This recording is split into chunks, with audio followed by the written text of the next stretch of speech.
All right. So now that I'm triggered, so Cruz is now asking me about the Society of Orlando's and if Orlando Bloom is like their leader.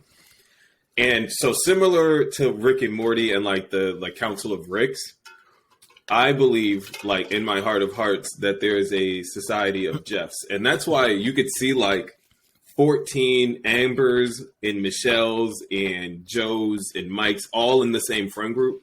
But very rarely will you see two Jeffs in the same friend group. Like, it's like twins in the uterus. One will consume the other, and then there's only one fucking Jeff. And now, why is this?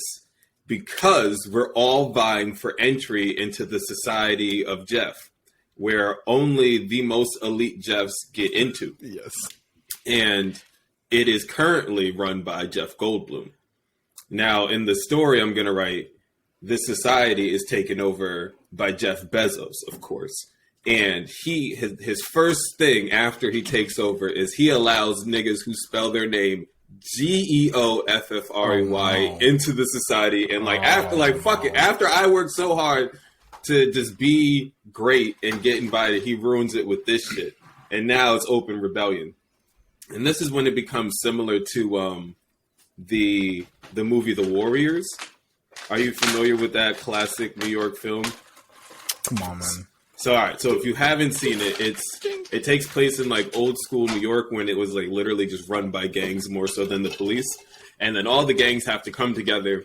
And the dude that was in charge was on some like Kendrick Tupac shit. Like, hey, gangs, if we came together, we could just overwhelm the police. And this would be like, we could run this shit for real. Obviously, the police don't like that. And so they shoot that nigga. Happens to a lot of us. And so, right, then they blame it on this gang from Staten Island, the Warriors. Now the Warriors got to get from like the middle of Manhattan all the way back home or whatever. And they're like fighting gangs and they're trying to clear their name or whatever.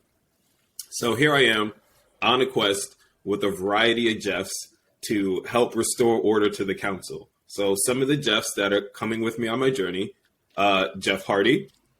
Yo, he's a menace. All right. Am I not too? I might need that. No, but he's actually like, all right. But all right, I respect checks and balances. Right. So I'm going to need him for a little bit. Jeffrey Wright, who I'm going to establish. He was going to establish himself as the new leader because we can't get Jeff Goldblum back because he actually doesn't want to do it anymore. And like, you got to respect that. And then there are a couple other Jeffs. I'm blanking on their names right now, but those are the big ones I'm going to focus on. And yeah, and like no other group of individuals, I think, has the time and like the weirdness level than like everyone named Jeff. We're just such a specific group of people. Yeah, this all stemmed from me mixing up Bloom and Brown in the Orlandos. Because we can't allow Orlando Bloom slander because he was Legolas and that was the most important movie. Like the second Lord of the Rings specifically, I don't know why, but developmentally is so important to me. And so I will not allow you to slander. I fucked up. My bad. I mixed them up, yo. Bloom, Brown, fucking tomato, potato. You know what I'm saying?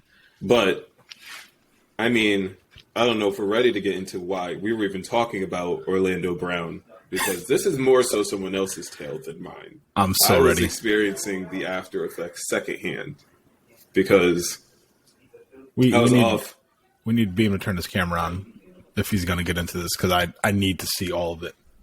Pause. Well, I can do the lead up into this. So it was Boys Weekend, and it coincided with the beginning of my spring break. So right off the bat, off to the races. So we had Nooch, Cal, Seven, Semi. They got an Airbnb and A&B. Sorry, A&B. And they got an Airbnb in the Heights, like 15 minutes away from me. Rented a car, so like they were kind of all set on their own, thank God. And so for this story, I think we are fast forwarding to Friday night. I think they get in like maybe late Thursday. I don't really remember. It was all a blur. So Friday night, we go to Midtown, where it is generally more like clubs and younger crowd, a.k.a. things I generally don't go for. But we're out there. And so we had dinner in the area. and now we're just like going from bar to bar to kill time, and some of them are being a little bit grouchy, and I'm like, I don't really care. And so we're chilling at one bar, and I'm just chilling. It's me and Semi, and we're just getting a beer, just like appreciating life, just talking, chilling. And then everybody's like still like wanting to turn up, and I was just like, all right, fine, whatever. And I was just here to kill time because like Beam was like had to go home and change because like what he wore for lunch, like he couldn't get into the club with. So I was just killing time. So Beam did wear his shorts too fucking long or something? That's just fucking. All right, that's what you get for leaving me. But anyway, so yeah, I was like, oh, Semi. Now everybody is like distracted. I was like, we're gonna go to my favorite bar in Third Ward, obviously. So we leave. I was just like, we'll be back. Like I agreed to take Nick home because he like Ubered to Midtown just for it would be easier. Yep. So me and Semi leave. And so we get on the highway. It's like maybe like 7 minutes away. So we did not go far. So boom, shoot on the highway, get to the bar. And so it is a black bar. So it's just like everybody there is black and the music is great. And so me and Semi are just walking around, like trying to check out the vibe, find a place to stand or whatever. All right. And we're standing next to like this group of girls, and they're like dancing, chilling. It's like we're vibing, and then these dudes like come over with like a hookah shit. Like Semi went to the bar to get another round, and then he started talking to somebody because of course he is. Because it's Semi, right? Yeah, right, no, of course, right. He had the time of his life, by the way, at this establishment. Good. And so, like, I'm sitting there holding down our spots, but I'm on the side. So there's, like, a little, like, bar situation, like a little table. And so I'm standing to the left of it with, like, my elbow on it. But, like, the front is open. So, like, people can get through or whatever. So these dudes pull up and they put their hookah there, like, and so I'm on one side of the bar shit, and, like, the girls are, like, on the other side. So they just pull up in the middle. It was, like, pulled up, like, kind of like to claim the table? They were like, yeah, like, we're all family tonight. And I was just like, oh, man, this fucking... shit. You're like, well, so I just... so... Right. And, like, the girls also, I'm like, oh, this is beat now. I'm like, I'm going to hang out with these fucking losers. so I waited for Semi to get back. Oh, man. I waited for Semi to get back. And then we started walking around. And then there were, like, desks out front. Oh, no. And then Semi was, like, smoking a cigarette. He's just like... very like, can I smoke here? It's just like, yes, I mean, you can. Like, niggas are smoking hookah right there. Like, niggas smoking weed right there. Like, no one cares if you're smoking a cigarette, which made him even more happy. And so this one lady was trying to light her blunt, and so she was asking Semi for his lighter, and so they start talking, and then she was someone like younger, and like this girl was like, we were like trying to say I'd just be cordial because I don't like to leave people out of conversations. Like, if there are two of you, I have to like acknowledge the other person. Like, I don't care if you're really in the conversation. A little bit of common courtesy, right? You know, never killed not anybody. Really engaged. Fast forward, maybe like 20 minutes later, me and Semi are like walking around after the dudes just like fucked up the whole vibe. We're like in the front, and there's like these desks, and there's no one in the front. So it's like the section that was just there, they had like just left. So there's room up there. Okay. And so we see the older woman and the girl, and, you know, the homegirl is done. So just like, you know, like that face when you are just barely holding on to like everything inside of you. It was just one of those. Right. And so they're just like, you know, we just need a minute. It's fine. And we're like, all right, like, don't worry about it. And then we see like, as I was like going in and out of the bar, I saw like a large group of white people in this bar, and I'm just in this black bar that you just dude, it's beautiful. It's like beautiful nigga shit, and it's one of my favorite things about Houston is that there are just so many places I can go and just see beautiful nigga shit, just like niggas chilling, vibing, ain't no problems, and then everyone just goes home safely, and and so like they're just like. Awkwardly, it's like maybe a group of like 10. So it's like, right, you have like clogged up this whole little section. And if you're gonna be weird about it, like leave. Just don't like leer at people while you drink. It's off-putting. It's so me and Semi are in the front, and like the three of the girls, the white girls, are like walking outside, and they like say something about like there's a student desk that we were standing by, and one of them sounded like a teacher. So like I commented on it, and then we get trapped in conversation with them. So apparently they were staying at an Airbnb nearby and just decided to go to whatever bar they saw first without Googling. And it just happened to be that one. Right. Like, I would never. Yo, right? I need to Google where I'm going. Like, right, we got to see some reviews. How are they getting rated? Are they 4 stars? What are their 1-star reviews looking like? What am I about to get into? And now, bam, here they are. And like me and Sammy are just like talking to them normally, and this one girl is just like, I don't know. There's just something in her spirit that was just like dumb. And so she was like trying to leave the conversation, and then she goes like, and we just, we fuck each other's boyfriends, and then she runs away. She literally gets up from the desk and runs. And I was just like, I was not ready for that. All right. Right. Like who says things like that and then like runs away, and then she was just like, the girl I was talking to, she was just like, oh no, she's just like, I'm dating her brother, and she's dating like my brother's best friend or some shit like that. And I'm just like, I don't really care. That was just weird as hell. And so we just like, me and Semi had to exit. It's like we talked to them for a few more minutes, but then we're like, yeah, it's also about to be like 1 a.m. and bars about to start closing soon. So we had to go back into Midtown. So we shoot back into Midtown, and then I text Beam, and I'm just like, where you guys at? And he lies. And he says, we're outside. He lies. We're across from 77 degrees. And I'm just like, okay.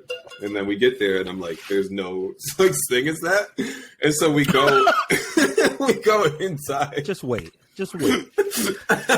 So we go into 77. And then bam, we find him. Him and Ant have had their own adventure.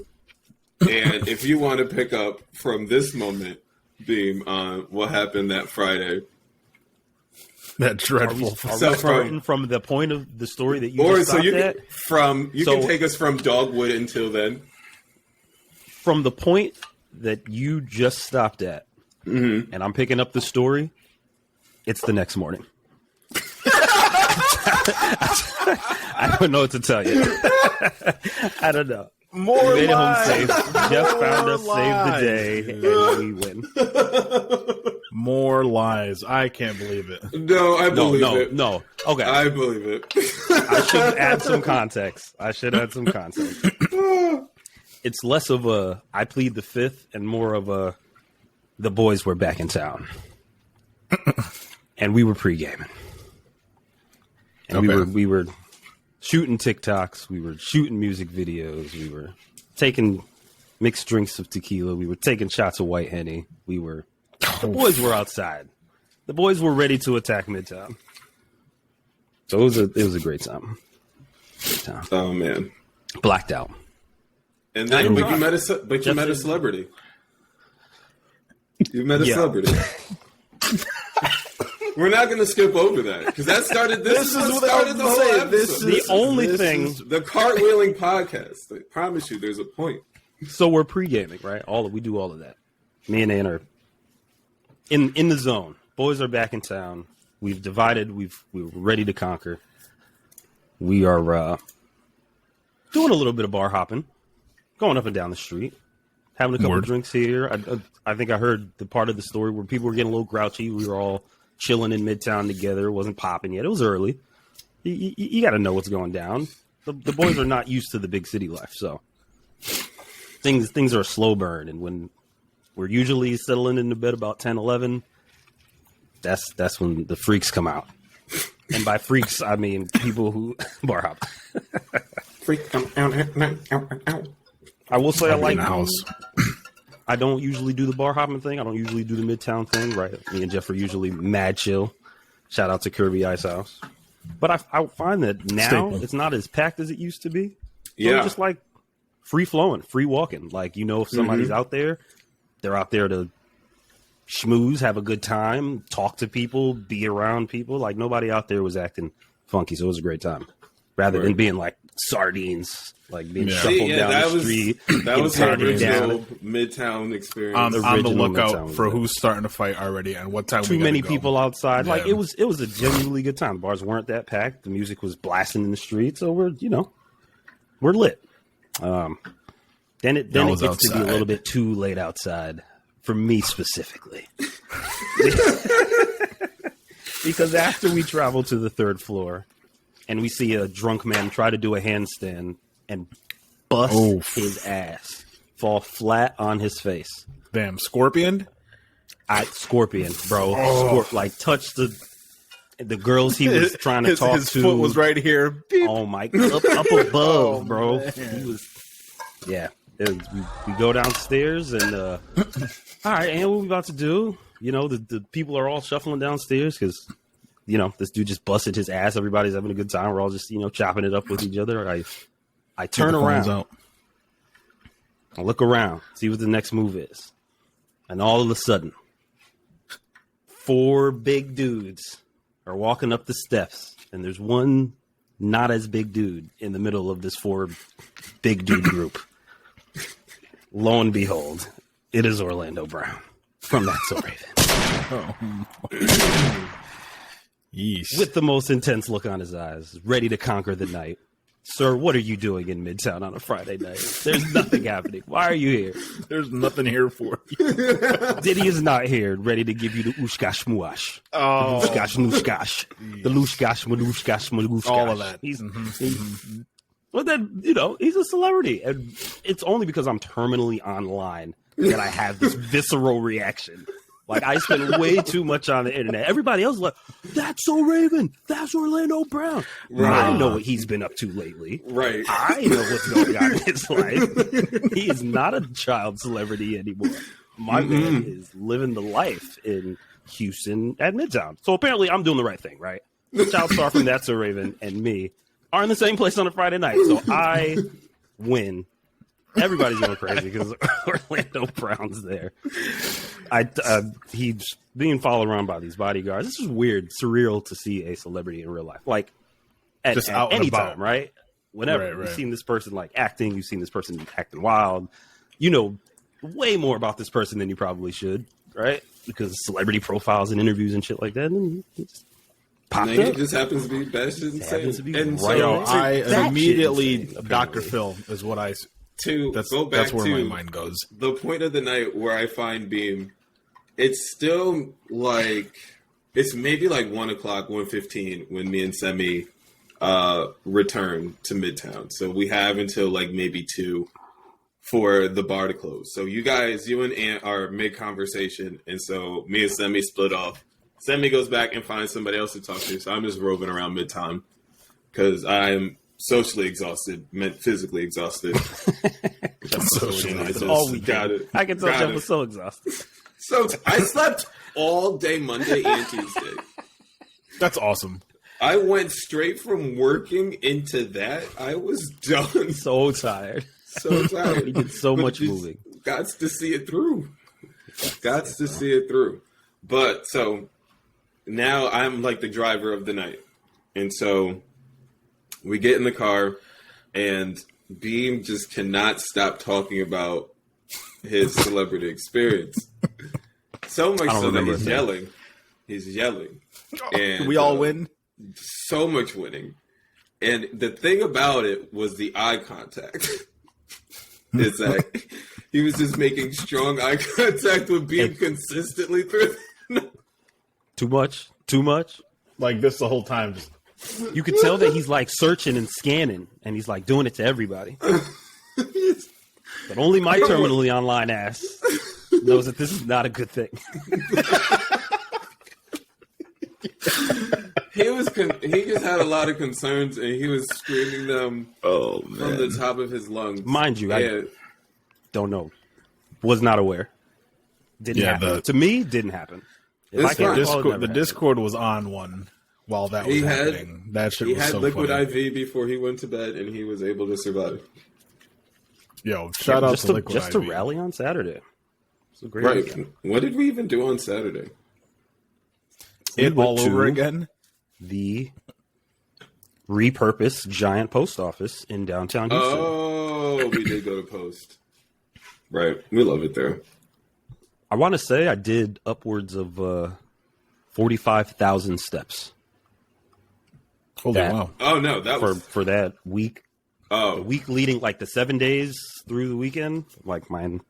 Mm-hmm. I think I was up for like 40,000 steps, and I had like 45 at the end of the week. 4 days. We did like 8 miles on Sunday. That was good, right? I like that. Like, That's awesome, man. Y'all did brunch on Sunday, and then we walked around. Then I met y'all. We walked around Rice Village, and then we did the rodeo. I stopped by the in Rice Village. I stopped by the Travis Scott's cafe and the Travis Scott clothing and sneaker store. Pretty cool, Nice. man. It was like a pop up or just like a no. So Travis Scott or his label or whomever has their own shop in Rice Village, just theirs. They play Travis Scott music. They play his label's music. They sell shit with his face on it, like his sneakers. There's a half pipe skateboarding inside one of the shops. No shit. Skateboard. Yeah, it's super fucking cool. No, not like the that. cafe next to it. Not like that. Jesus. Yeah, just wanted to shout out to Houston. Shout out to Houston for hosting us. See Shout Orlando out to Travis Brown Scott just putting like on, creeping his way in here with a crack, but never mind. That's how it starts, right? Just one little innocent crack joke, and here we are. Now your 17th intervention, and there are only 2 people left. That's so bad. All right. So it sounds like Boys Weekend was a rousing success. Yes. Yes. Oh man. Wish you were there, buddy. I was there in spirit. I was there in Highlight of spirit. it was mutton busting, of course, because it's the most yo. delightful thing. So it's children riding sheep, and the sheep try to run in a straight line. I say try because a lot of the sheeps did not. They went like 5 steps, and they're like, "I'm done," and the kids were just sitting there stuck, holding on for dear life. Oh, okay, but before the mutton busting show, the MC was like talking to the crowd or whatever, and he had asked people if they wanted to do this like rallying call. I forgot what it was called. There's some like advanced yeehaw shit. And we try to sign up Ant. We just start pointing at Ant. The Ant embarrassed, so he's like, rah, rah, rah. So Carmen's like, I'll do it. And so another guy signed up after Carmen. So the first guy who signs up, he does the craziest, most authentic yeehaw, giddy up shit scream that I'd ever heard. It was beautiful. What it is a grito. Grito. Right? Yeah. Grito Mexicano. You got me. Okay. Grito Mexicano. We're gonna do it right. But yes, that's Thank what you. it was. Thank you for the assist. It's important. Right. Because the way we gotta be culturally the way correct that you have to do this yell. Now it's so you like and so second person goes, not Carmen. He is saved. And when I tell you this was 0% like the first one, that shit was a banshee scream from the depths of the nether realm, hyena with a knife ass yell. May I play? May I play in the a grito You real quick? have a Yes. sound bite? Oh. Yes. Okay. Let's do it. Best. Ready for this, guys? Yeah. I'm not ready at all.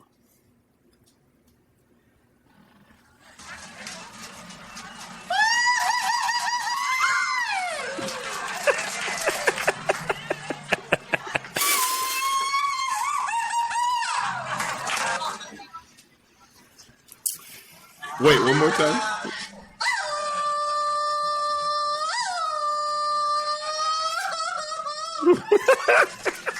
So that third one is what the first guy did. That last one being played is what the first guy did. It was beautiful.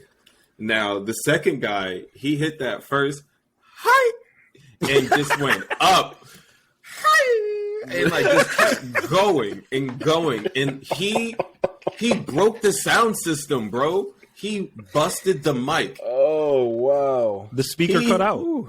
The frequencies were too hot. He busted the sound system. And they could not fix it. And they had like someone from the rodeo come and like the MC had to walk down the like path and yell the information like 3 times to each section of the crowd for the entire show. For the rest of the show? Oh no! For the entire thing. The entire for the thing. entire show. Oh, and this was not a young man. This is not some 20, 30-year-old volunteer who is ready to tackle the day. Tio. It's Tio, bro. This dude is round. No. This dude has a smile on his face. He's got a full head of like peppered hair, and he's just running from section to section. This is Tito. He's from San Antonio. He wants to be a cowboy when he grows up. And then everybody goes fucking crazy, and then he goes shush, shush, shush, and then he moves to the next section, and he does it again. Bro, wow. When I tell you the rodeo, dude, hats off to him, bro. Hats off to Tio. Him specific, the real champion of the rodeo. And not contestant number 2 who ruined the sound system. Dude. but he also won. Because it was a Grito competition, and he won. He broke the system. He's going to tell the story about how he broke the rodeo sound system because he should of for the the whole ancestral strength of his Grito. He should. Oh my god! Don't like that the first guy was trying to rope the gringos into doing it first. We were about to sound like assholes. We were about to hit like they would have laughed at us. They would have laughed at us. They were setting us up, man. KK? I think that would have been crazy. I think the gritos in the crowd were planted. Yep, they're too good, man. Just guttural. Yeah, I can't do it. Shout out to them, dude. Like, yo, that sounds too much. Too much, bro. Oh god. So now that we're back, not again. Yes, one more time. Where's it at? It's coming. It's on its way.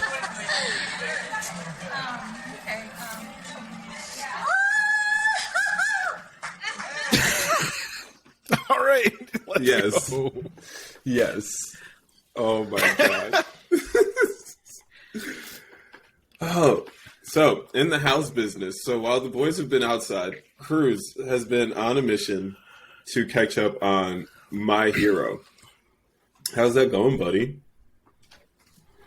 I'm not ready. Such a good show, dude. So good. Denise and I. So, all right. I had tried watching it probably sometime last year, and I got maybe 4 or 5 episodes in. Try pitching it to Beam. Oh, damn, no! I'm not a salesperson. I'll try. I'll try. Yeah. All right. Sell it to him. And the audience. That's what. All right.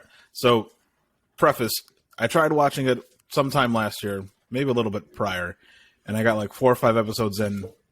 Fell off. I don't know what ended up coming out or what I picked up that took my attention away from it. So, Kay is a huge fan. Jeff has bought her figures and stuff over the years, and she likes My Hero. So Denise and I were like, what are we going to watch now? Because we had finished, we were all caught up with one of the shows that we were watching. We're like, all right, let's try something else. Pop on My Hero. Started from scratch, and it just took us away. It took up all our time. We binged through the whole thing in maybe 2 weeks, and now we're all caught up, and new episode drops today, by the way. All right, but what about the show? So, do you enjoy? All right, so the show it takes place.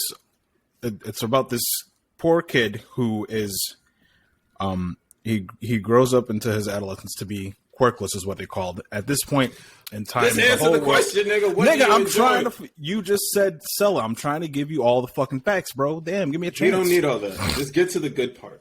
The part where I cry. Yes, bitch. Nah, why have you cried? Listen, no, I can't just tell you why I cried. Yes, you can. No, you didn't. I believe. So all right. So the show takes place on Earth. I wish you guys could see on that. Earth. All right. It's about superheroes. the whole world's population, I think like 80% has some sort of superpower or something or other. They call it quirks. And at this point in time, it's very usual for you to grow, but by your toddler age, to start showing signs of a superpower. Then you grow up, you can either be a villain or you can be a superhero. This kid grows up quirkless, the main character. His name is Deku, we'll call him. He grows up quirkless without a superpower, and he ends up inheriting a superpower thanks to the number one hero, the strongest dude of all time. His name is All Might. He kind of takes him under his wing, gives him a power, yada, yada, yada. And then there's like superhero schools where you go to school to become a hero or something or other. And the school that he enrolls in is like top in the nation. And obviously he doesn't know how to use any of this crazy superpower. So while he's going to this school, he's actually learning how to use the superpower. So he's like way behind in the class because a lot of his other classmates have already known how to use their superpowers. And shit hits the fan all the time with this one specific class. And the villains are always out to get these motherfuckers. And it is just a wild whirlwind of emotions every time they go to do something because they're always getting beat up and fucked up. And then I cried a couple times, and, you know, I'm not really good at explaining things. All I can tell you is that you need to watch it because it's a really good show. Man, I didn't realize that they spun off, what would you say, Deku and Yeah. what's the other guy's name that you said? All Might. All Might? Mhm. Yeah. Fortnite is really cool for letting Deku and All Might get their own Have show. guns. And have guns. Yo, I hate it. I also saw like The show does a good job of also getting you to sympathize with some of the villains. Right. It shows you both sides of the conflict that they're in. One of the things Cruz mentioned that I want to highlight is that like the villains have no qualms about the fact that they are 14. They're just hands of God. Just high school kids. Hands Freshmen. of gods are coming. And that's one of my favorite things about anime is that so often, and especially like in Dragon Ball Z too, like they don't actually care who is in front of them. Man, woman, child, beast, you're going to get the hands. Yeah. It's one of my favorite tropes of all time with all shows. The villains. Sorry. No, go ahead. See, the villains are ruthless. They have no care for human life, child, babies, women. Like they're on their mission to do what it is they want, and if you're in their way, so help you God. is it a gory anime?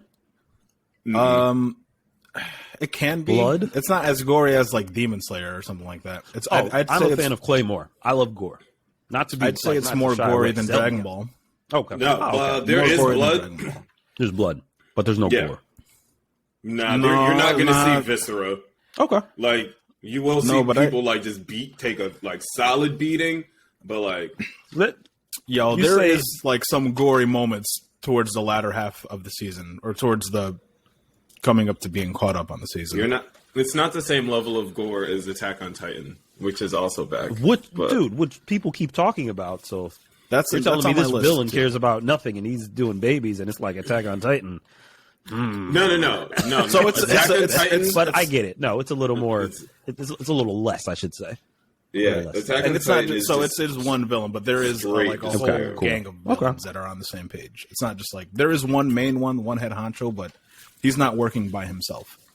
Yeah, and like all like Cruz also mentioned the backstories that are built in. So like it's not just you care about the main character and the main character's best friend and the main character's love Right. interest, like the typical setup for most storylines. You care about like all these individuals, his classmates, and the people they fight against. You kind of give a shit about everybody, And there's- and it traps you. I was going to say to Jeff's point, it does. That's what it does very well. Is it introduces a lot of characters, but somehow it doesn't lose you amongst those characters. Like they all have meaning, and they all.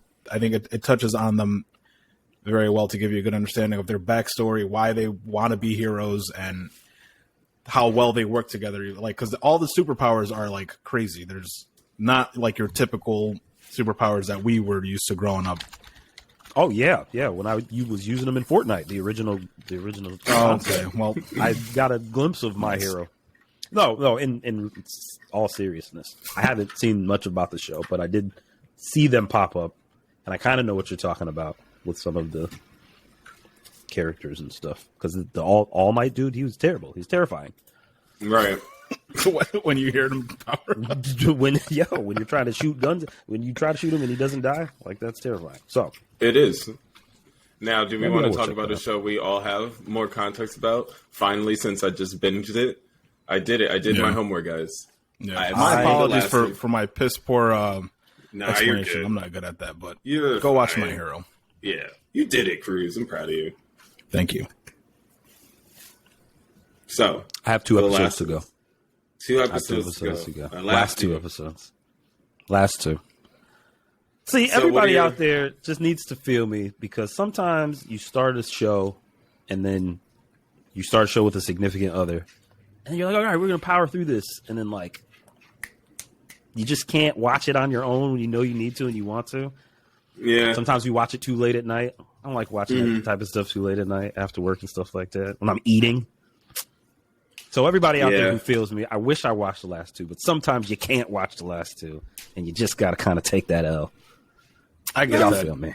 I feel you. I had to wait for Denise a cannot couple wait. times because she would fall asleep. You while watching feel me, My right? Hero. So yeah, no, I get you. I get it. I want I to get watch it. it so bad. It's so good. God Right, forbid I you do Then watch again, an episode I know with what them. happened, so we can. I say all that to say we can talk about it because unless there's like other glaring No, I'll say changes it that pretty they much. made. No, it pretty much kept up with how the game played out. Yeah. So while I don't know what happened in the show, I do know what happens overall. So take it away. So I will just start with this hot take. Everyone involved in this show, writers, actors, production assistant, craft services, all y'all hoes could fight me. Because why did you do this to me? Like, To him personally. why? Like, I am taking this a little bit personal. Because, like, it was too good. Like, it was a really solid adaptation. And, like, to my benefit, I had forgotten most of the middle of the game because of the stress and trauma of playing That it. it caused. Same. Right. So, and like the way that the game was built, like it was one of the best parts of the game was like how the cutscenes were so well interwoven into the actual gameplay. And so it was kind of easy for me to just forget the middle and like just remember what happened at the end. So I was able to let the show be its own thing and not be married to the storyline. But all y'all hoes could still fight me because that was too good. I didn't. I like being skeptical and I like being right, but this was like we've talked about how like gaming IPs are being adapted, and this is the bar for TV. I think. Show I'm of the year. trying to think of. Show of the year. Oh, that's bold. Show of This the year. early in the year? Show of the year. Yep. It's an opinion, Interesting. right? It's all subjective. Right. I'm not That's telling interesting. Show anybody. of the year, I'll say. I'm leaving it there. New because show it's of the year, early. I can- It's March, so if I'm right, Right. ah. That's what I'm saying. Right. That's bold. Genius. If I'm wrong, I never said it. We'll edit in post. Edit in post. No, we won't. No, we won't. We'll clip it. I feel you on Game of Thrones, right? There are some other shows that are going that I haven't seen. I heard Barry is coming back for its final season sometime this year. Right. I'm trying Harry to get up on Mason that. just dropped. So season bunch 2. of shows. I'm going out right now. Last of Us, hot. I can see it being like it's. Oh, it it's makes gonna a good- win It things. makes a good case for itself, right? It's gonna win so many things. I'm just grateful for just the love the adaptation or like the love the original IP got. Because again, I've just so thoroughly maligned from The Witcher that I'm just so grateful. Now, some of us on this podcast might not like some of the liberties that the showrunners made. And so what and why? What was like Okay, yeah. two things for me. I don't know that. I think one of them will be a hot take, but the other one's like a lukewarm take. First one, lukewarm take. because I know the game and how it goes. When you compare them, well, at least when I compare them side by side, the pacing is all over the place in terms of the TV show. But I get that when you got to condense a 25-hour campaign into 9 1-hour or so episodes. I get it. Yeah, pacing is going to be off somewhere. That was going to be one of my things about the show too, was the pacing, especially the last, I want to say 3 episodes. The pacing, and I think episode 6 with which was Ellie's backstory of how she got bitten. Damn, my bad. Full spoilers. If you haven't watched the show or played the game, my bad for that. Without the spoiler, well, we can scroll ahead. Yeah, 3 to 5 minutes, something like that. If you're in, maybe if you haven't seen it, scroll ahead 3 to 5 minutes, maybe a little longer. Yeah, maybe a little more. Yeah, just jump back in, and then you'll know we're done talking about it because we'll be talking about something else. There you go. All right. So pacing was weird for me, and it felt a little rushed at parts. And my other hot take is that I do not like Bella Ramsey as Ellie. Like after zooming out and taking the series as a whole for the first season, don't like Bella Ramsey as Ellie. Not to say that she did a bad job, but because I liked Ellie in the video game so much, she didn't make Ellie as likable as she was in the game for me.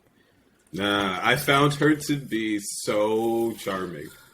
Oh my god, the fucking pun I mean, her one-liners were great. They all hit. They were hilarious. I didn't feel that connection with her as much as I did with Ashley Johnson's Ellie in the video game. What was missing? Ashley Johnson. No. So just the voice, the mannerisms? No. Oh god. I think what was missing was a little bit more time for her to develop a relationship with Joel on screen. That coincides with the pacing of why, coincides with my first take. I feel like a lot of it was rushed. There was 3 time skips throughout the series. A lot of their real heavy moments in the game, to me, didn't translate well on screen. Like when they first got to Tommy's place, you're like 6 to 7 hours in the campaign at that point, or maybe 6 hours in to the campaign of traveling and going through things with Ellie at that point, where when they have that first argument where she finds out about Sarah and she's like, I'm not her. Right. Joel's like, yo, you're like walking on mighty thin. Like that moment was really heavy in the game because you had started coming around and warming up to her. At that point in the series, he was still looking at her like cargo. That's what I'm saying? It his character didn't, because obviously they had traveled so much together. But that was episode 4? When they get to Tommy's? Yeah. It was after the filler episode of Bill and Frank. Oh my god. Right. No, episode 5. Oh my god. I think it was episode 4 or 5. Right. But anyways, I feel like that it just, to double back on what I was saying, I didn't like her Ellie because I didn't feel as connected to her as I did in the game. Probably just because of the pacing was off and they had to condense a lot of the adventure. That's fair. Can we just circle back to episode 3, because I hadn't seen it when we first talked about it, and how that shit broke me as a person. I was crying for 20 minutes. So to what Beam was saying about universe building, because Crucial call it a filler, and that's fine because that's how you can't that's a totally valid read. But in that episode, just the spark that happened inside of Bill, and then how that shit got taken care of, and just for so long, and then it's just it was different than the game, and I was just thinking, I'm I'm waiting for him to just off himself and just be dead, and then that didn't happen, and then it was way worse in the show, and I mean worse in a good way, emotionally, I was just getting emotionally hobbled for the last 20 minutes. And it was so beautiful. fucking It was great. A beautiful story. It was so fucking great. Oh my god, I needed to say that on here because I had finally seen it, bro. And it goddamn, was a beautiful story. You, if you can let yourself we can't be taken into just the sheer humanity and like the emotion and just like let it whisk you away as a story of what would happen when the world has gone to shit, and like the softening of Bill, like you said, the thing that snapped at him, and then waiting for his lover to die because that's TV and that's kind of what happens when that child is your best. You just let it play out as itself in one episode. Beautiful, masterfully done, I thought. Yeah, again, I'll double down on I'm not disagreeing with you guys, but my take on that episode is it was great, it was beautiful. I didn't need an hour and a half of two characters that are not going to be in the series anymore. I think that also goes back into at the cost of that, right? Because it's just balance. Like, because you have X amount of time to tell this story in this way, right? When you get these long backstory pieces, you lose that travel dynamic. And I think that would be the challenge of the show. I think that for me, looking at it, in hindsight, that would be, to me, as a showrunner, the hardest challenge of the show. It's like, how do I balance this travel journey in a way that doesn't just become this linear vehicle where you have the options to look around and see and experience other shit? Because I also felt like Ellie's backstory got a little long in the tooth, even though I enjoyed every second. Right. That episode I liked that episode. Because I also wanted more dead and dying Joel, because I wanted just more of that trauma, just more splices of just the fact that Joel is dying, because it was really what I was personally anxious about. Right. But on the flip side of that coin, that also goes back to the pacing. I get you had to break up not the monotony, but you had to break up some of that travel and that journey aspect somehow. But I don't know. I feel like they could have gone about it a different way.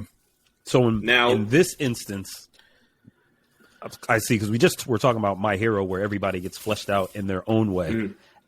Is it because you played the game and you were invested in Joel and Ellie, you wanted the show to be about Joel and Ellie? Yes. Maybe. I wanted So I wanted the show to be about Joel and Ellie, but I wanted it to be more about the journey, not the destination. Because that's where I think that's where most of the emotional weight is formed and gets built, was throughout the journey. I'm thinking of it now. A lot of the major points in the show was about the destination, not the end of the series, but all right, we're going to take you to Tommy's. All right, boom, we got to Tommy's. Let's have this really emotional conversation. All right, then now we're going to fucking the fire. Okay, boom, we get to the Fireflies. Here's some more emotion. They don't really show everything that they went. There's a lot of meat to get to those. There was a lot of places. meat in the game. You know what I'm saying? How could you not show me Ellie not being able to swim and then Joel carrying her on a pallet to get across the pond? I needed that. Specifically want that. They did it so many times. That would have been so good for the people who played the game. Did she ever learn how to swim? There weren't enough interactive moments. She only got a ladder for him once in the show. Yeah, and I only did 2 boosts. We can get to that part because I thoroughly enjoyed that last episode too.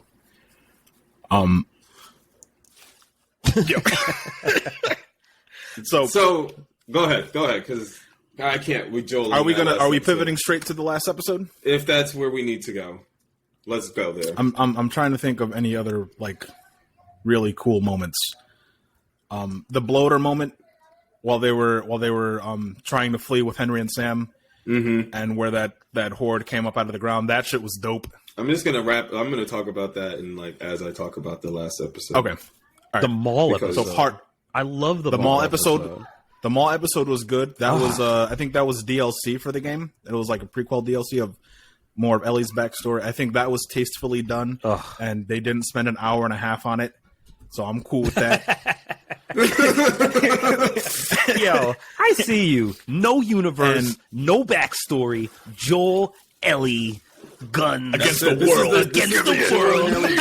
I need it. Pseudo dad-daughter adventure. Yes, I feel you. That's what he wants. Yep, daddy-daughter adventure. I feel you, dog. All right, last episode. No, we got to talk about episode 8 first. Real quick. I just want to say the mall episode is my favorite episode because we probably, I don't know if we'll come back to this, but we always can because it's going to be the show of the year. Mall episode, how I never played the DLC. And Same. Seeing Ellie be this like badass character in front of Joel and like, I killed people before and what the fuck is going on, all of that. And she's like a fucking like her jellyfish in front of... Right. She's like the most playful I've ever seen her, like smiling, like has no care in the world. The girl's just like, get up, we're going, let's go. And I was just like, okay. It's like, oh, right. Okay, I love you so much. Like, you can't do this to me. Man, that was a great episode. And then like the video game in the arcade, you know me. I love video games. Yeah. They got to play again, combat. very, like, very especially tastefully done. Especially because she had neon, mentioned her cyberpunk. before in the show. Because she was talking about her to Joel. She was like, oh, and my friend can do this combo. And then she spits out your bones. Yep. Yeah. That was a great episode. Very, very tastefully done. As somebody who And did then not they play the just like DLC. fucking dressed And I feel like that. not I feel like that dying. episode was a good example of, all right, let's break away from the journey a little bit. And I think I can shoot that episode bail because it was about Ellie, right? Of course. It gives her the backstory. Joel and Ellie. Not even that. Like, but like, don't waste my time on an I see you. episode Nah, with I a feel character you. that's not Yeah. going to be in the rest of the show, or at least give them another episode. Fuck the universe. All right. So I like it. this So is we got to talk about the episode Okay. before the last episode. 'Cause Go. that one was heavy too. okay. So what was that one? Dave, the groomy pastor. Oh, Dave. How? So first of all, like, no. Okay, so this is my There's a hot lot take. to take in. This There's is a my lot hot to take take, in. and this applies to like the last maybe 5 episodes. Joel and Ellie. When you see them two, run, because they're the fucking run. worst.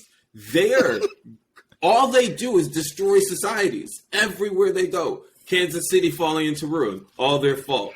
The Fireflies, done. This fucked up cult farm pastor grooming situation, fucked up because of Joel they had and that Ellie. shit coming though. They had that shit coming. Maybe They had that but shit coming. still, Definitely. Still, regardless of the fact of whether or not they had it coming, The only exception is Tommy's place. They left that place fully intact. for now. For They now, went back. They went back to it after everything was said and done. for now is all I'm going to say. We don't know everything yet.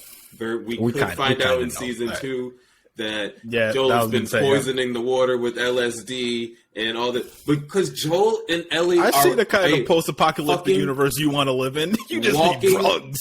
walking apocalypse, bro. Everywhere they go, harm is done to good people. And that's all I've got to say. You like Kathleen? What did God do? What did Kathleen do to God to deserve her fate? Like, I mean, just let Henry go. Just let him go. No. Niggas die every day, B. So, like, why did it have to be my brother? Yo, that episode. Oh man, the jokes. I mean, the end of the episode before that whole episode where they're like hiding, and then she tells the jokes, and Joel turns over and he starts laughing. Ah, Oh yeah. you have a soft. Yeah, I like that. You have a softness You know what in I'm you, saying? Joel, you bastard. And also, as somebody who has gone through anxiety and panic attacks before, masterfully done. You wouldn't know what was happening when Joel freezes up and like starts breathing weird, and then the boom, boom, boom, boom. But like that was really, really well done. I haven't seen panic attacks or anxiety attacks done very well on screen. Besides that, and Puss in Boots 2. If y'all didn't know, Puss in Boots 2 has a scene where the cat is having an anxiety attack, and it translates for all the people out there with anxiety. Nice. You feel me, right? So. Now I like really that. want to watch Puss in Boots too. You should. But yeah, well, I just hate Netflix. Joel on the inside. Pedro Pascal. Let me just say that. I'll just say that. The goat. Great actor. Great actor. I just wanted to get in the conversation because I didn't see the last 2 episodes. Okay. So, but you can chime in on this fact that they're both walking apocalypses. Like, they're disaster. In the game, you're basically the Master Chief. You killed everybody. Stealth playthrough? No. More ammo. Yeah, right. Yo, the last. Yo, okay, yeah. All right, we got to get to the last couple scenes, but all right. Groomy Pastor Dave, that episode. The episode before that, Joel gets impaled. They run into somebody. They're trying to get to a Firefly station that Tommy said that's where Ellie was supposed to be taken to. They get there late. They run through the little school or whatever it was that they were supposed to be at, and they find old documents of people were there. The Fireflies were there, but they were too late. While they're there, they encounter other people. I think it was a group of 4 other people. Never good in this world. And or they're period. All right. Or people, right. Yeah, period. Yep. Mm-hmm. They're like, all right, we got to go. So they get out. They try to get to the horse that they were riding on that Tommy so graciously let them take. And they get into a scuffle with these people. They take 2 of them out. They kill 2 of them. But one of them also, stabs Joel. Completely pokes him up. They deviated from the game, but rightfully so, because that would have been a really hard stunt to pull off. Stabs him. He's damn near bleeding out on his little horse.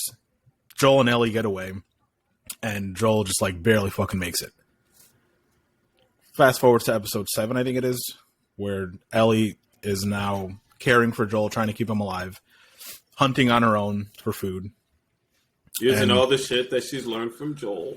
Yep. See, but that they don't show you because it. All right. Because because this pacing bar's and coming because soon. Shots at you, HBO. You just get in front of the show. Because pacing and realistic time constraints. We So understand. 12 episodes. yeah, we get it. We get it. Give me 12 to 15. Yeah, I'll watch every single one of them. Yeah. The pacing right. I feel you. So, all right, fast forward. Ellie's taking care of Joel, trying to keep him alive. He's not on his deathbed, but in what would be a hospital bed in that world, just slowly not bleeding out, but on the line of life and death. She goes out hunting, finds an elk. You don't kill the bunny like you do in the game, which is in the game. This is the first time you're controlling someone else that isn't Joel, which was very weird, and you feel very helpless as this 14-year-old girl. 14-year-old girl on the hunt by herself, because you're used to playing as Joel, who, he's a little bit stronger than her, naturally. Right, and you know how gamers feel about playing as women. Yeah. Not us. I can't wait for Last of Us Season 2. I cannot wait. Jeez. Oh, man. Oh, I could hear the comment sections. That's now, hilarious. Lord, It's already got a 0 on Rotten Tomatoes. Already. It doesn't even have an entry. Already 0. Nasty. It hasn't even casted reviews. yet. 250 reviews. Oh, gamers. Oh, man. So, all right. So she's hunting. She finds a deer. Shoots the deer with, with the shooting skills that she learned from Joel. And then she happens to run into a group of people. This is being David, the groomy pastor, that we don't know he's a groomy pastor just yet. She runs into him while she's tracking down this deer that she shot. And she, catches, I think it's just 2 of them, right? David and, I forgot what the other character's name was. Jason or something like that? I don't fucking know. Dead is He's what dead. his name He's is. dead now. Yeah. Because he stumbled upon a walking fucking tsunami of death. Ellie is the worst, bro. Yo, it's great, dude. They had that shit coming. I honestly thought The Walking Dead, it was a show focused on after a while, right? It's not so much the infected or the zombies that you have to worry about. It's humanity. It's not humanity. It's Joel and Ellie specifically. Everybody else That's trying funny. to get along. At least Rick and them would leave some people alive. And try to take them in. Right. The level of rampage is borderline unprecedented. That They're just trying to get her to the Fireflies, man. That's all. Yo. But for what in the end? Isn't Breaking Bad your favorite show, too? I'm starting to see a little bit of a pattern here. Me or No, Cruz loves protagonists that are walking destruction in pursuit of the family. dude? I love it. No bro. comment. No comment. No. I that's crazy. In a couple of years, when they start telling us you're not supposed to like Walt. I loved Walt. But He was great. He had so much reason. when they brought you through it the first time, I fucking love Walt. It's my boy. He did what he had to do. You watch it a couple more times. I think they try to hoodwink us with The Last of Us too. He's a piece of shit. God awful. Like, I am the danger. Like, yes, you are. You are, dude. I am the one who knocks. As someone who likes to see anti-growth in people, I love him. Yeah, hit your villain arc, boo. Do that shit. Okay, Joel and Ellie, hit your villain arc. Let's go. No! Not Ellie. Mostly Joel. Not those two. They are deep in their villain arc already. I forgot where I was. Ease up. Where was I? I feel like Groomy Pastor. Jeff can get us through this a bit quicker than I can. Okay, because so I'm going to then, explore right- every facet. Give us a TLDR. We get, like, so now Ellie's got to, like, barter and get penicillin, and then they're like, we're going to find her tomorrow. So they try to find her. Ellie starts to run away and shit. She gives Joel a knife. She's like, hey, people are coming. Yep, they split the elk. Happen to be the people that they run into happen to be also in they had to be in the people that they killed at the school were part of this group of people that she ran into, aka Dave the Groomy Pastor. Because, small world. Because everywhere they go, they bring death and destruction. Everywhere. People be looking for them. People be looking for them, bro. Everywhere. Shoot first, ask questions later. So, right, the murder princess Ellie is riding around getting it on this horse or whatever, and so they shoot the fucking horse. Boom, shorty goes flying. So they catch her. Poor and Ellie. now she's in a fucking cage in the kitchen. And then in little back and forth, you get the sense that, oh, this nigga is like a rapey pastor because she's got her like hand on the cage and he's got her hand on his hand. Trying to got, tell her to trust me, like real it's soft gonna be eye cool. shit, like real get in this van and I'm gonna take your mom to this church settlement type shit, like very creepy. And then she breaks this nigga's finger. Bow, because she don't give a fuck. Yo, you gotta tell him because he kept asking her name. He kept asking her for her name every time they talk, and she was like, "Nah, fuck you, dude." And then, so she breaks her finger. He punches her or whatever the fuck. So she's on the floor like yelling, and he's like walking away all pissed because like his finger got broken by a little girl who he thought he was going to seduce. You could tell them it was Ellie. Ellie, who Ellie? You could tell them Ellie's the one who broke your fucking finger. Yeah, that was great. and like so she escapes or whatever by cleaving a nigga in his neck, bro. But you like why, bro? All right. So yeah, as he was walking out, as he was walking out, right before she broke his finger, she happened to look on the floor under a table that was across from her, and there was a fucking human ear on the floor. Right. So they were chopping niggas up and eating them. They were cannibals, so she was like, nah, definitely. Allegedly. He didn't even deny it. Allegedly, we didn't see them eat people soup. He said, "Yo, we have had to do what we had to do," is what he said, bro. Which is not a full admission. That is a full admission. Which is not a full admission. We gotta do what we gotta do with a human ear. So, all right. So they human were ear about could to have been anywhere. They take her out of the cell.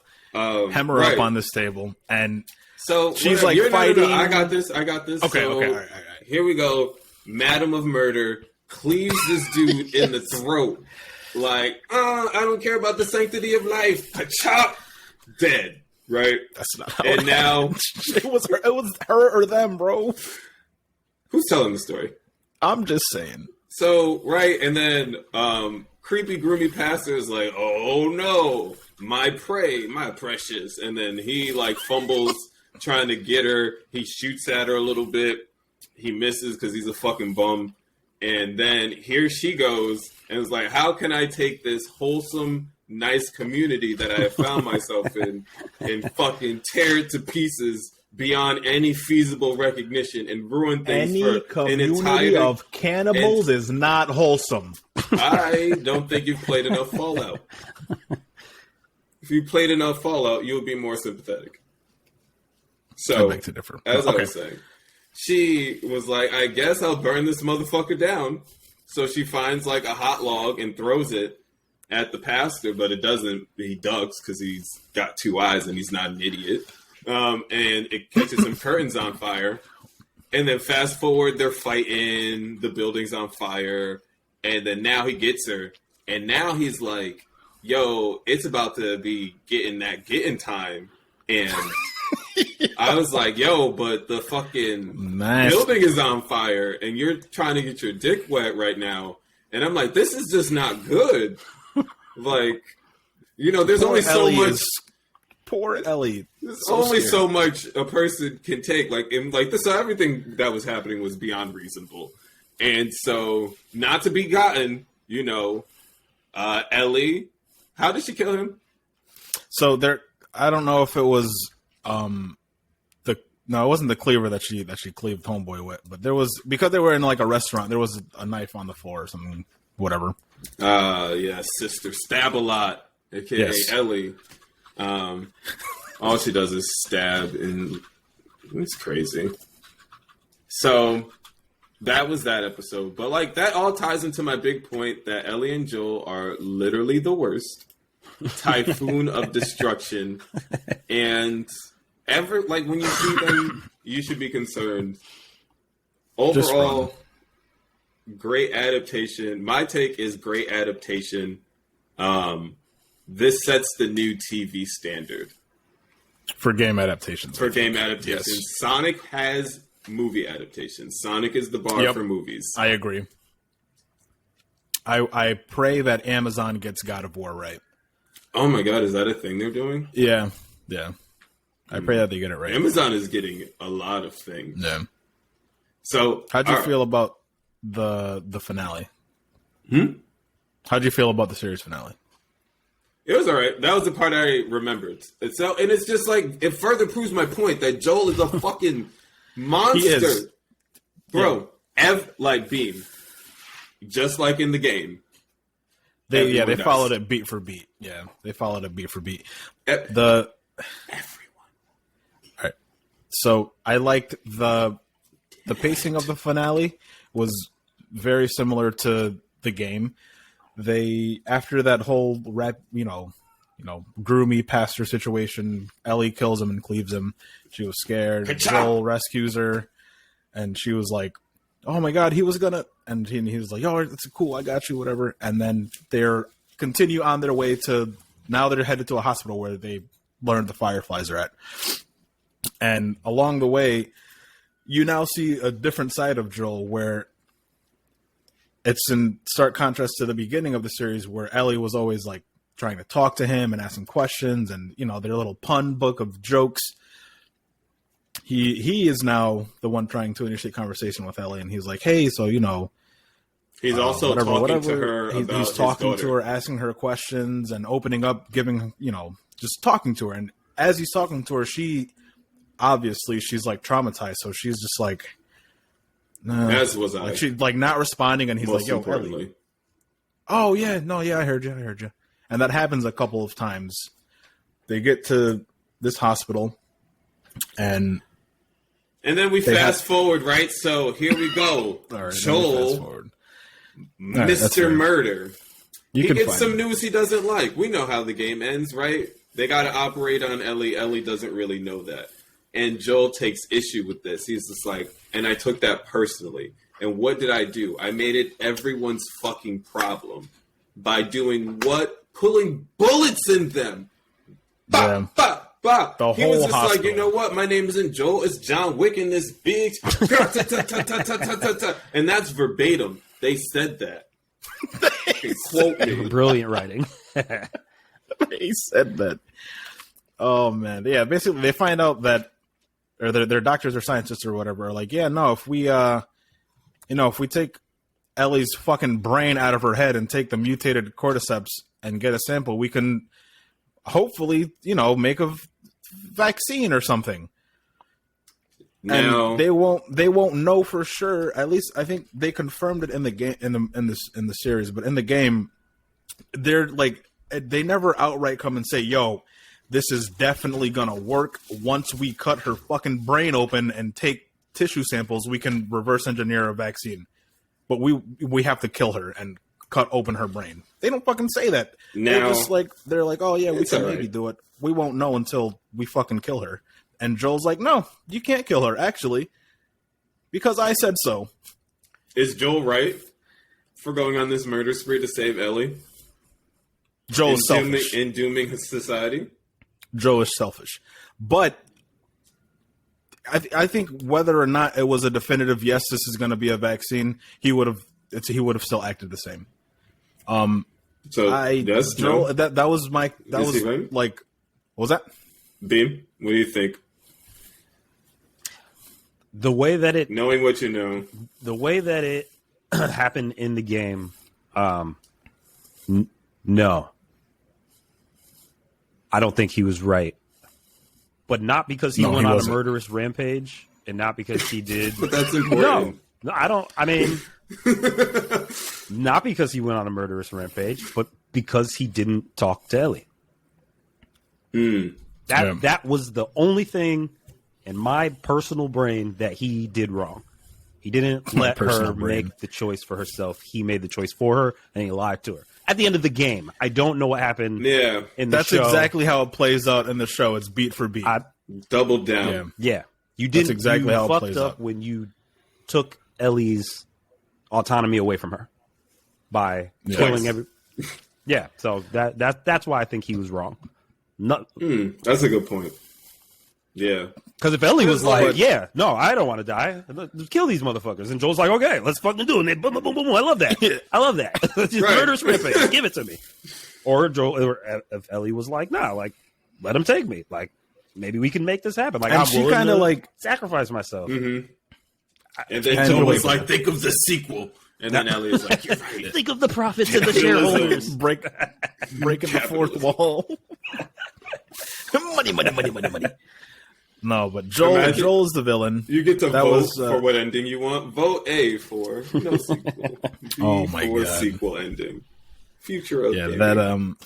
that Joel, that was the conundrum I had playing the game. Like getting to the end and after the credits rolled, I was like, wow, like yo, you're the bad guy. You're the villain in this story. I don't know how I felt about it, but like I also wouldn't have done it any other way. I'm saving Ellie 10 out of 10 times, bro.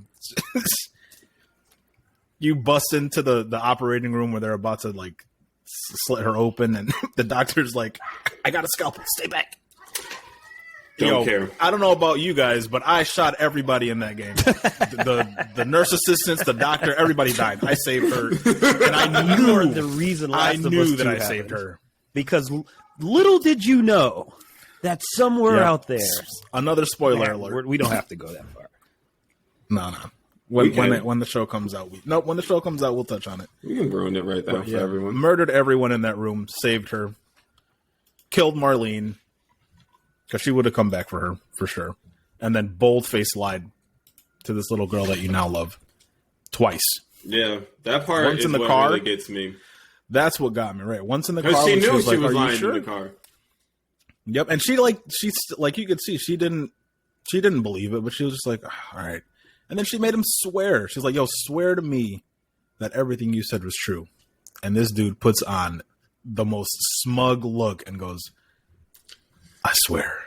You fucking liar. Yeah.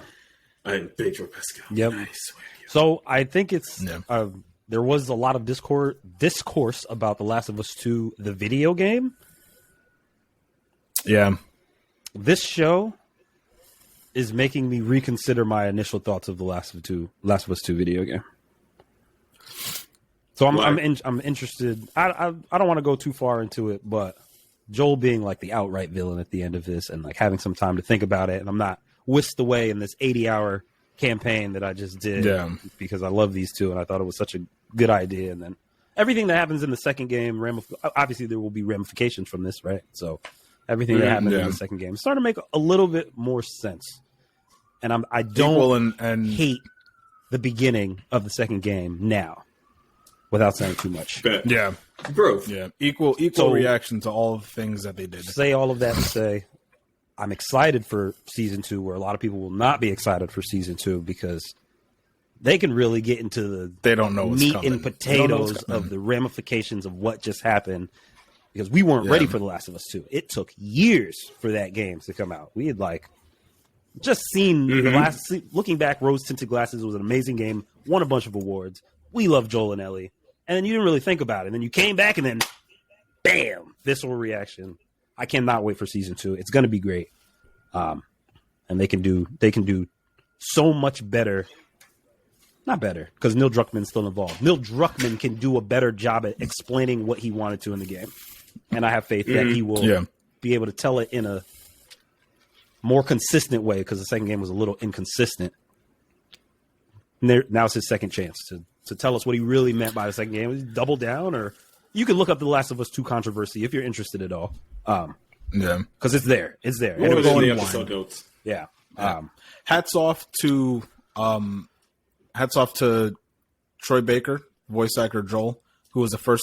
Actually, he was the first person to get cleaved in that episode. Yo, hats off to him, and then hats off to Ashley Johnson for her brilliant portrayal of Ellie in the game, and she played Ellie's mother in that little bit. If you that's didn't see hard. spoilers for you, No, that's hard. oh, so you No, I don't care. See,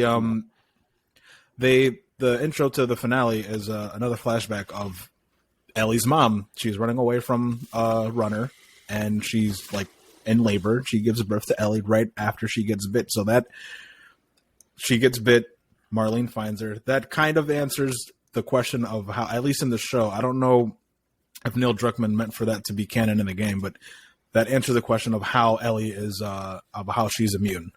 She got bit right before she gave birth, and then cut the umbilical cord, I guess, as it was spreading or something or other. But Yeah. she got bit right as she was born. I don't know how that makes her immune, but that's what they did in the TV show. Yeah, Now, science. question. Of the big studios like HBO/Warner Brothers, Amazon, Netflix, Paramount Plus, if you had to work for one of these studios, which one, and ideally, what would you be doing?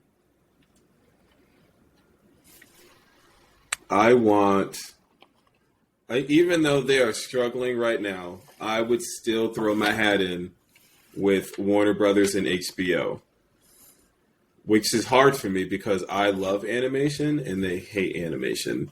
Yeah. But So I mean, I feel what like is it? What is it really? It's Amazon Video. You got Netflix.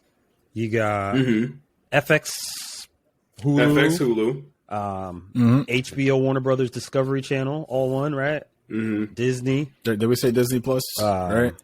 And then Paramount. Crunchyroll. I'm Paramount, throwing Crunchyroll up there. Peacock. oh yeah, Paramount Plus, Peacock. I might go with FX, Hulu, because that's my second choice. because you get quality, no matter what it is. You Yeah. get quality. I will finish Atlanta one day. I watch an episode every 2 weeks because that's all I can handle. And don't even get me started about I respect Swarm. that pace. But the Swarm Oh is God, Amazon, I'm right? afraid of Swarm. Yeah, Swarm is Amazon. So you know what? Maybe it's not FX Hulu. Maybe it's just wherever Donald Glover goes next. I want parts. it's Amazon. It's Amazon, right? He's got 'Cause a he did multi-year Guava. production deal Okay. with Amazon. So FX and Hulu if Donald Glover doesn't exist, but since he does, I just want to be in that writer's room with Childish Gambino and Malaya Obama. I think so. One of the Obama One of girls. the Obama girls. I should probably look up. This is not a political podcast, so we don't know such things I mean, I just love. or anything. I love when black women do cool things. But yeah, I'm I'll excited go Hulu. and terrified for this show. Maybe I'll start it tonight. No, because you have to finish Atlanta first. Go on this Donald Glover Don't journey yell at me. with me. No, We have We've to- been over this. We I have to. literally You must physically follow hurt him the by way. these things that he does. When he did the community to the notes on the pad at the hotel and then he transit, we have to follow the exact journey that he set out before us. We cannot skip ahead. Or you could be the number 2 fan. That's fine too. You could be the. I refuse to let you lap me, you big nigga. It's already hard enough on me that you went to Joshua Tree and I chose to move out of my mother's house. All good choices. All good choices. Right. Ultimately, yeah. What about you, Cruz? If you're partnering up major studio, what do you got? Out of the streaming services, Jeff had asked us in the Discord, and originally I said Netflix with Disney as a strong second, and then I remembered Crunchyroll exists. Ooh. Probably because we've been on our big anime kick, I said Crunchyroll first because I could voice act some shit. Right. Yeah, you could also do anime on Netflix, even though it's never It'd be really right, good. but my only conundrum would be that I'd be voicing dubbed. I don't be watching dubbed like that. Just make it like Cannon Busters. Cannon Busters is an American. Well, in an American. Yeah, we could do something like that. Cruz doing my Japanese God. voiceovers is crazy, bro. I want him to do something like Food Wars, where you have to do these man. deep moans when you eat the food. Well, I mean, we all want things. So is what I'm gonna say. Yo, not the cartwheeling back to the rodeo. Yes. Oh man, that's funny. Oh God. So Crunchyroll would be first because of my recent anime kick. With I think I wrote it down. In order. It was Look at you Crunchyroll writing first, things down. then Disney, then Netflix, then HBO. In that order. That's Disney, you go into Disney, you get in the Marvel bag, you get in the Disney bag. Can I just say that I'm over the Marvel bag? Get it all I mean, out of here. I am too, but And it's I think still a the bag. general population is too. Like, Ant-Man did good on the opening weekend, but then the second weekend it dropped like fucking all right. 40%. And Shazam just came out, and I think opening weekend it only did like 30 million, which apparently is not good. I don't know how movies numbers work, but 30 million is not good for your. I guess opening it's in weekend. terms of what you spend to make. Yeah, but like you want to Sounds make like a most bad of that in your ROI. Right. Yeah, you want to make most of that in your opening weekend. Because, like, we've seen week to week, there's just, like, a steady decline. And I think we finally did it. We've exhausted ourselves with superhero content. Superhero movies they need to take a break. I think we were so spoiled that decade with really good superhero movies, and then they oversaturated the market. I wouldn't even say, well, yeah, actually, yeah, I would say. Oh, yeah, like, don't tell me what you're planning 7 years ahead. I don't need to know. Just let me have it. Let me be surprised. Right. Don't have me looking forward to it, because then I can't temper my expectations, and then everything's going to be bad. Yeah, and it's just like DC has just been so hobbled in the game that it's like it was never a fair competition to begin with, and now it's just like sad. And everyone, I don't even think just need James to Gunn stop. can save them. Yeah, Yeah. he can't. I hope he can. But he won't, and it's fine because we're as Guardians a was society, we're gonna move on. Yeah. We have to. Yeah, like stepping back and like zooming out, I think everything after Endgame was like, I think Endgame was just that. For me as well. Like there was a couple good moments like and throughout Phase 4, but as a whole, it's like, Like I didn't even watch half. I haven't seen Hawkeye. I'm not gonna go watch it. I haven't seen She-Hulk. I'm not gonna spend my time watching that. Have you seen any of the Disney Plus shows, Beam? All of them. I'm pretty well caught. I'm All of them? I'm pretty caught up. I think the only one I didn't watch is Are we wildin'? if you're tapped out, that's fair. It's been years for us as like exactly who we were and how old we were when Iron Man 1 came out. For y'all to be done with it, very fair. It's been a long ride. I We've won't got say our favorites. done. I mean, you're Right. talking about going on a hiatus, going on a pause. Don't tell me what you're doing 7 years out. That's you guys fair. are, Right, you guys are right, there. right. Like you'll have to make an honest effort to want to like Marvel again, right? You'd have to Right. try.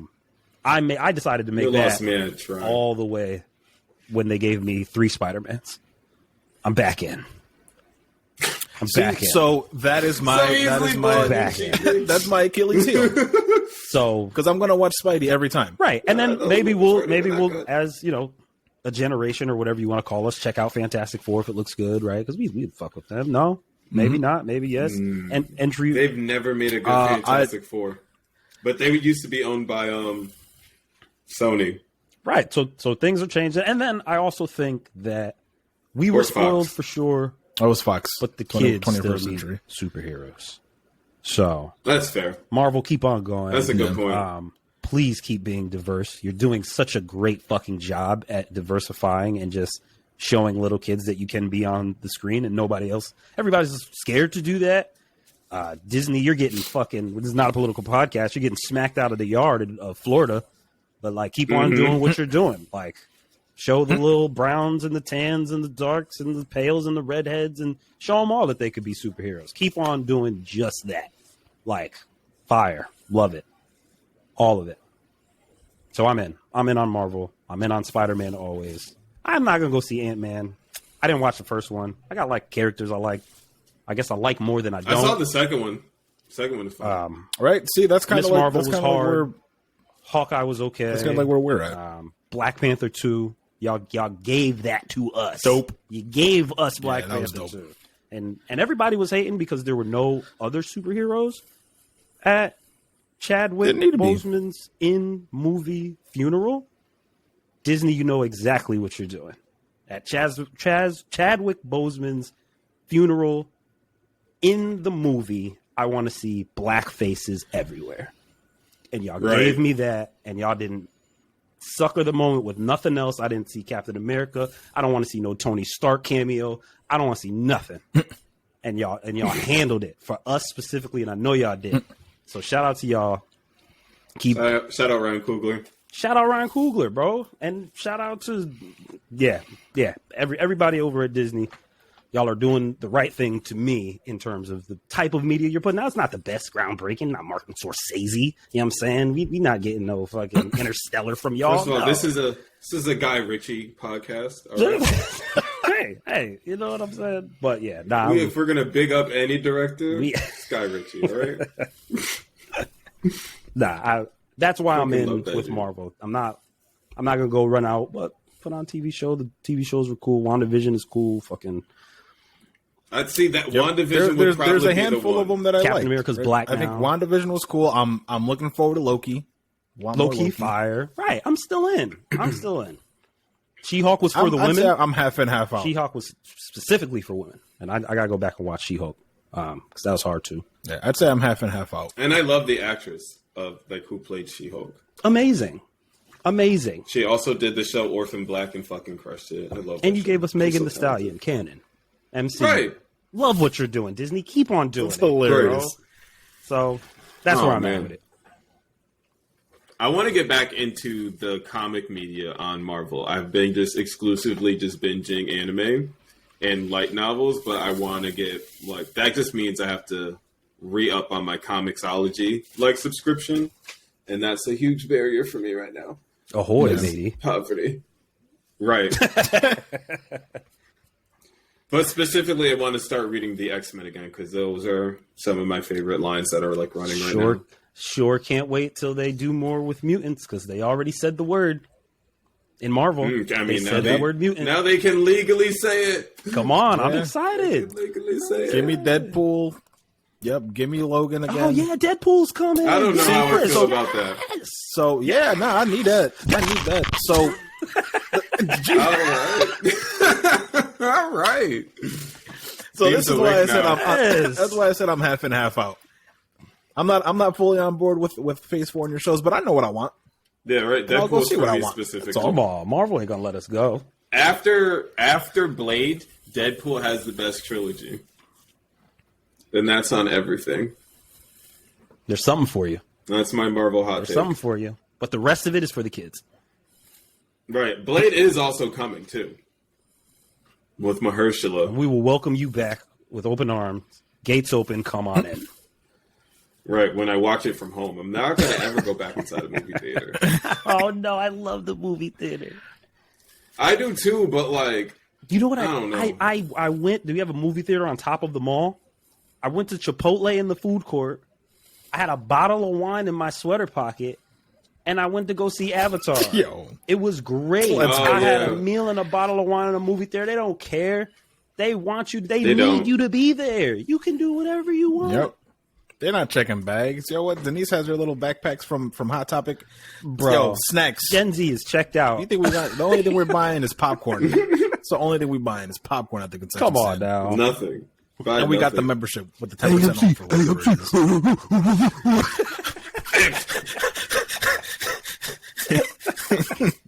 It's not financial advice. No, but please invest. Make us for sure. Not financial advice, just a nigga struggling. Just like help us be great. Oh man, we'll be rich one day. Though. Excited for the slate of DC. Not a DC boy, but the fact that what is it, Gunn? I don't think James he's Gunn. the answer. Mm. I think because then it's gonna be. I feel like you're trying to like have lightning strike twice with somebody. Like take a risk on somebody new, like a fresh perspective. I don't think he's and like also he's just like a messy dude. Like there's also like some messed up shit with him and his direction and how he handles directing and people and like. Oh, is he problematic? I don't know. Is James Gunn problematic? I didn't know about that. Like he's just. I don't know, as like great I don't know, as like super everyone. problematic. I just think he's he's just like not fun to work with or something or other. Oh, I will give him he did the Suicide Squad, the second one, and that one is fucking phenomenal. Yeah, that one was funny. I like that one. I love that good. movie. I argue with one of my students about the merits of this film on a daily basis because he just doesn't understand things. But I don't know. I don't think he like for you to poach from the other side to help resuscitate your shit is just like that move doesn't make sense to me. I would try and find someone new who can give me something different, create a new experience for my audience that they hadn't just gone through with that person to really make your shit stand out. I live and die on the hill that DC should do reset the universe and do Legion of Doom as the first movie. Oh, interesting. And Well, I think that's what they're hoping. That's what and they're hoping that's to do how with the you James get- Gunn. And that's how you get all your superheroes tied in. Like, that's how you deal with the Justice League, is you actually have to stop the Legion of Doom, and they're already established and just kicking your ass.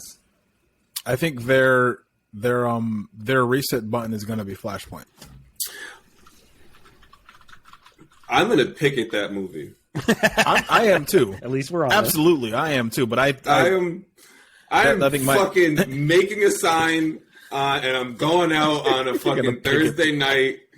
I got, like, fuck that. Like, are you kidding me? No, not like, kidding you at all.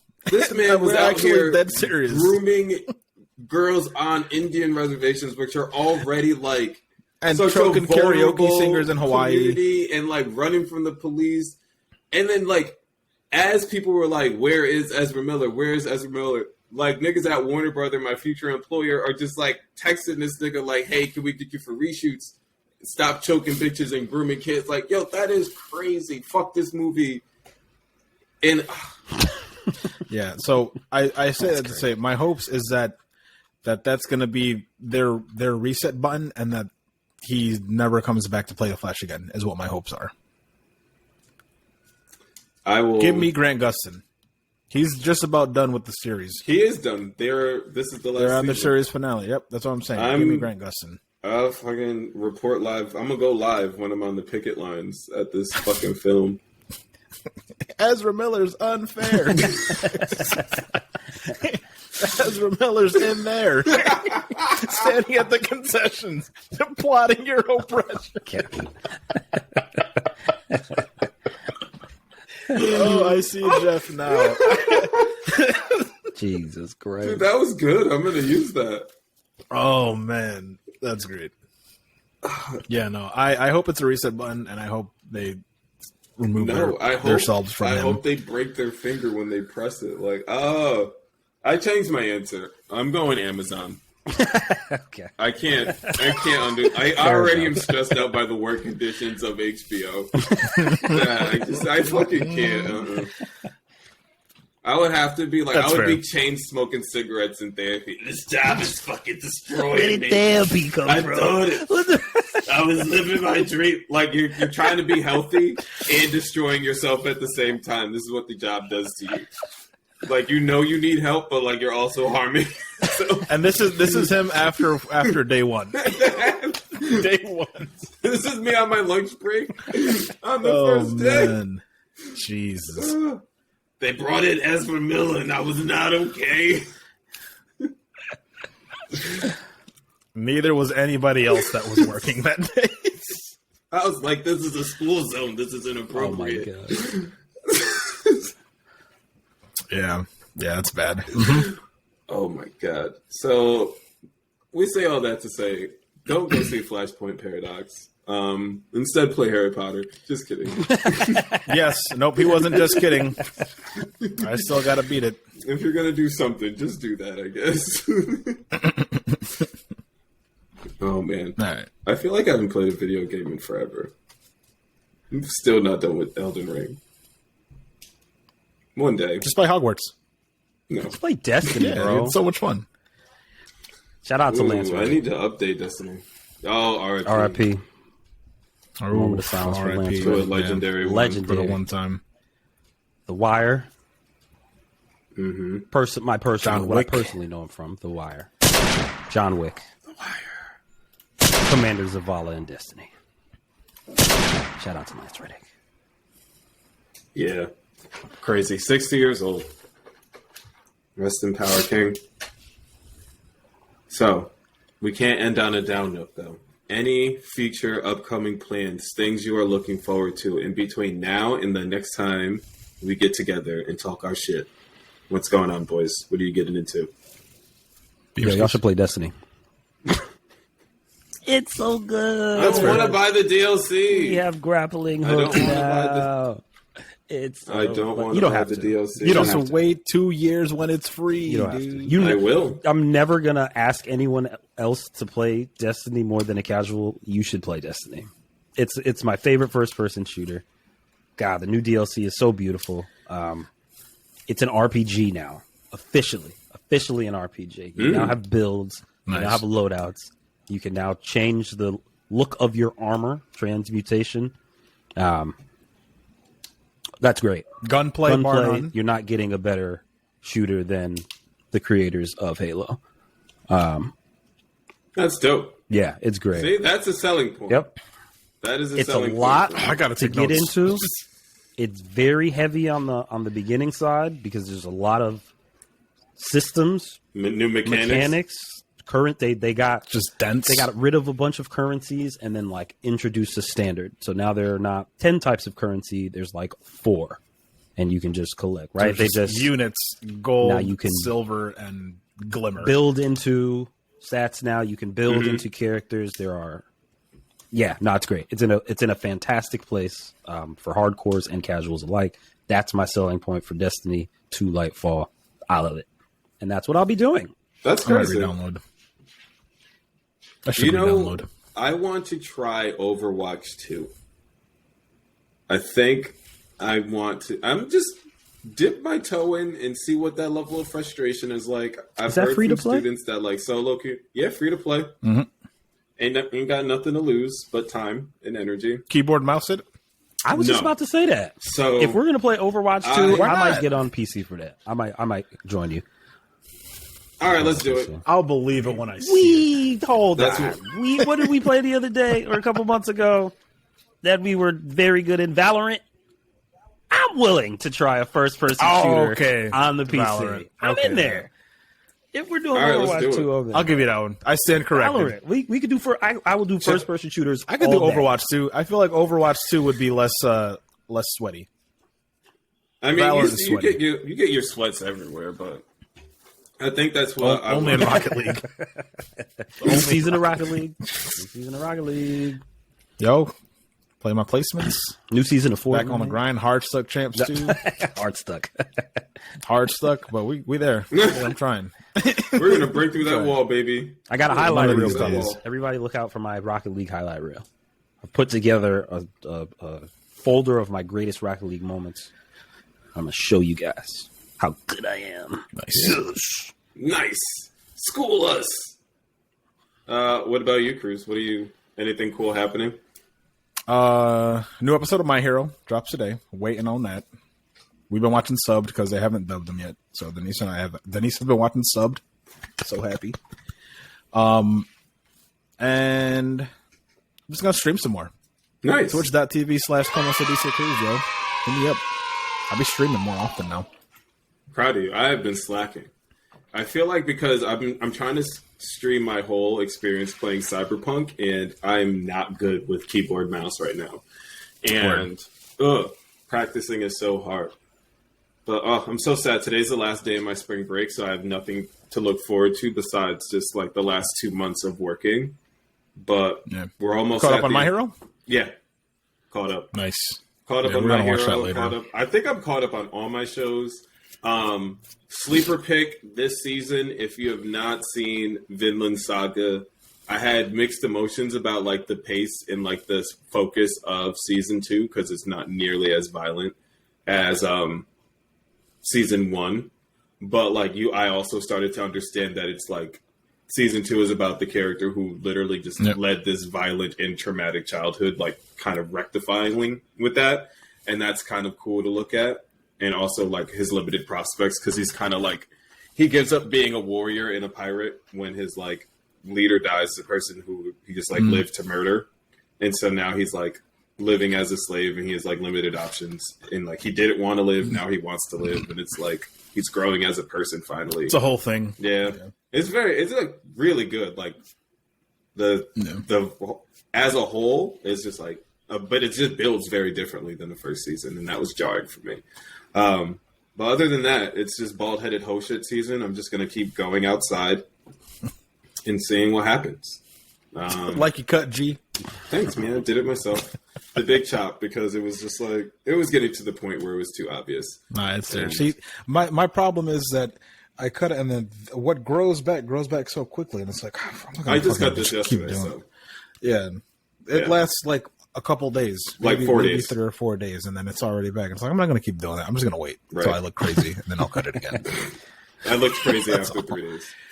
All right, folks, it is your boy Defanity, the host that stay doing the most, and brought to you always your favorite rapper, Nick Beam, your favorite streamer, Como se dice Cruz, your favorite in between, me, and it's been another episode, ladies and gentlemen, another wonderful episode.